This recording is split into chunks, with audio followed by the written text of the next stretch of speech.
welcome back to the Girly Girl Bookworm. So today I have an unhaul video for you.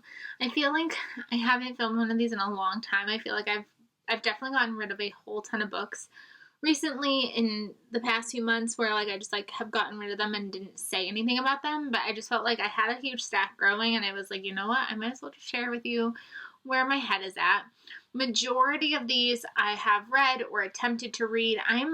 When I unhaul books, it's so much easier for me to get rid of books that I've already given a chance to than books that I haven't, because I'm always like, well, what if it's my next favorite book? Like, what if I get rid of something that I might actually really love? So I'm really bad at getting rid of books that I haven't read, but books that I know that I've read and they were okay, it's much easier to part with them. So this is kind of a combination of both, of books that I've but books that I haven't enjoyed and books that I haven't read. So we're just going to dive in. They're kind of in random order at this point. Yeah, let's just get started. So the first one I have not read, and that is Every Time You Go Away by Beth Harrison.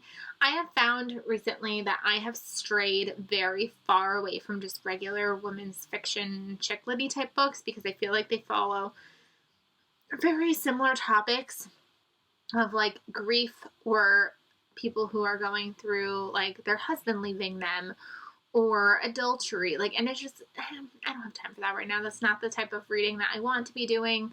So I'm going to be getting rid of this one. This one has the sudden death of her husband, and she became an absent mother to her young son. And then years later, she comes and has to deal with memories of it. And it's just, I don't know.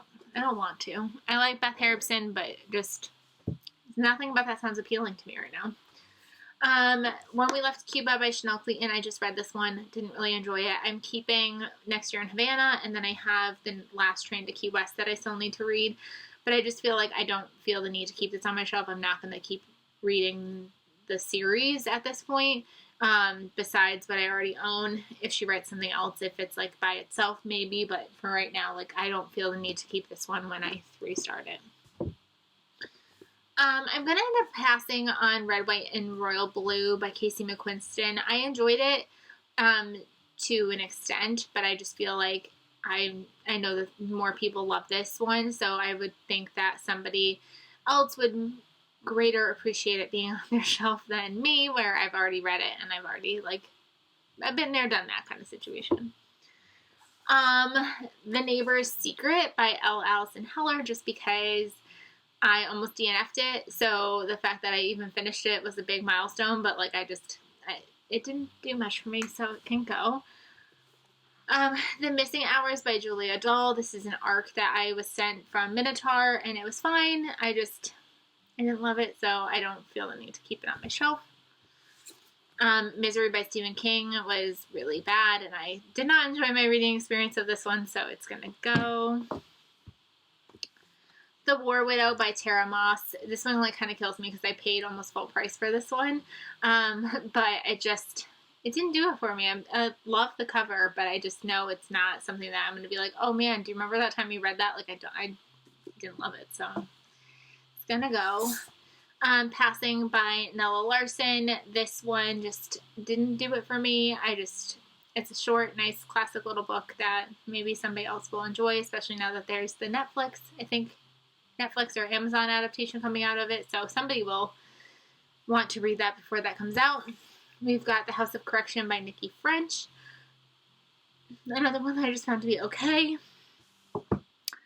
A Good Marriage by Kimberly McCrae. I DNF'd this one, so enough said there.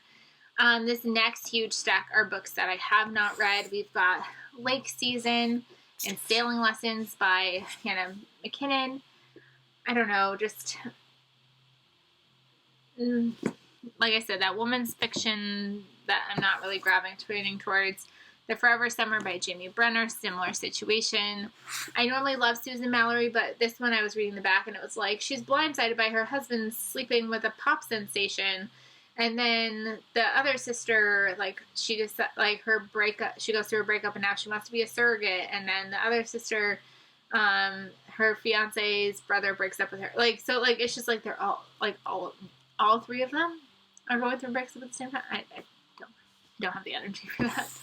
I apparently put on my list that I've unhauled this already, but then it's still sitting here, so I'm going to get rid of it again.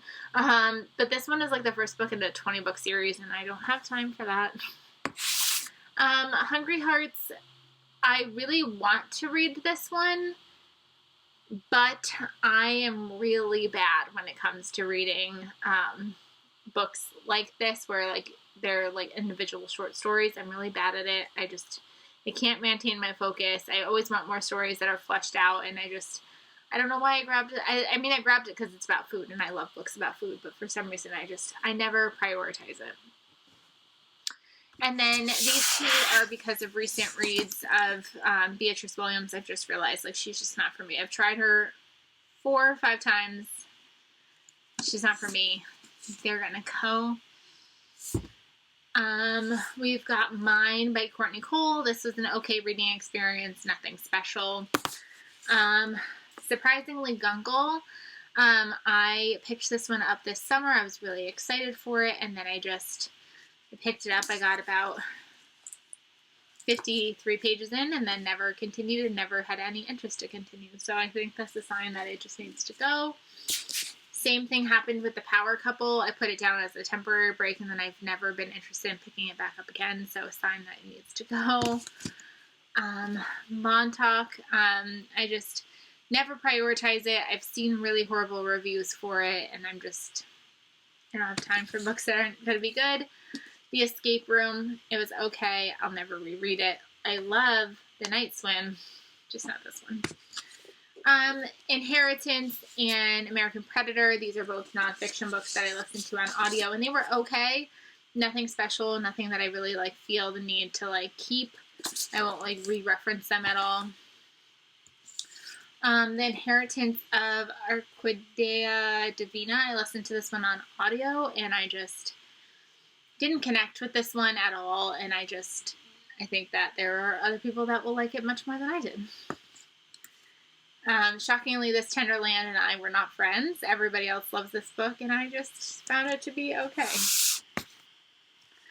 The Girls at 17 Swan Street. I did give this one 4 stars, but I know it's just going to be a book that's going to sit here, and I will never reread it. I'll never pull it back out to show it to anybody or anything, so I figured it can go in the stack as well.